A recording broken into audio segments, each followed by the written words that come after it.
Hi there, I'm John Zumbrunnen. I teach in the Political Science Department at UW-Madison. I'm happy to welcome you, or for some of you, welcome you back, to the American Democracy Educators Forum.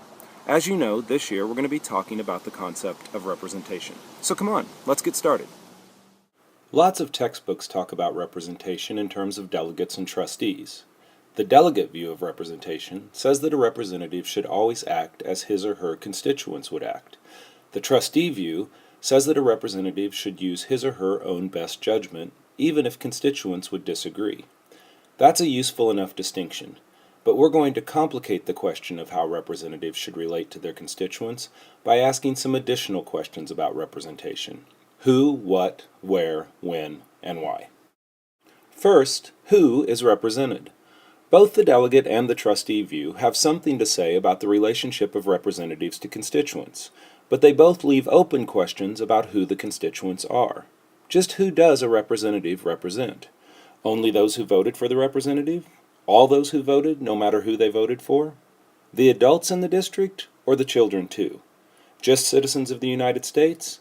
Or do representatives need to think about people around the world? Even if we know who is represented, we still need to know what is represented. In its most simple form, the delegate view suggests that what should be represented are the views or preferences or opinions of constituents. The trustee view answers the what question differently. A representative should represent the true interests or perhaps the common good of his or her constituents. But what does that mean?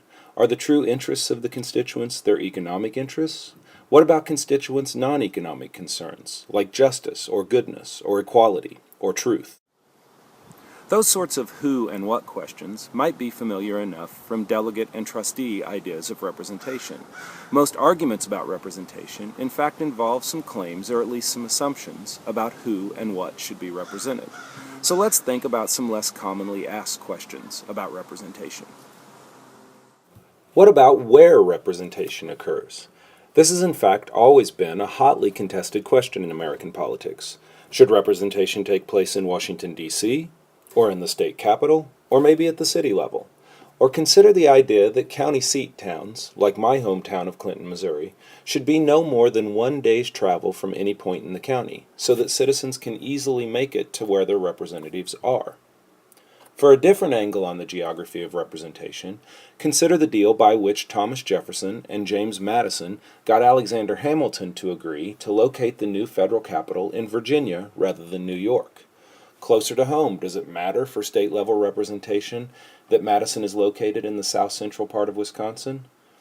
And just why do we house so many of our legislative bodies in these lovely domed buildings?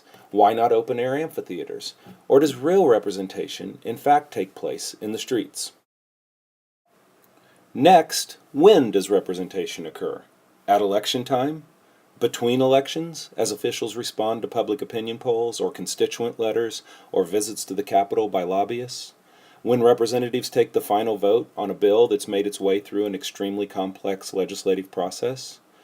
Or how about another set of when issues that drew lots of attention at the founding, the length of terms of office and the time between elections? How does representation differ when terms are 6 years, as in the Senate, instead of 2, as in the House?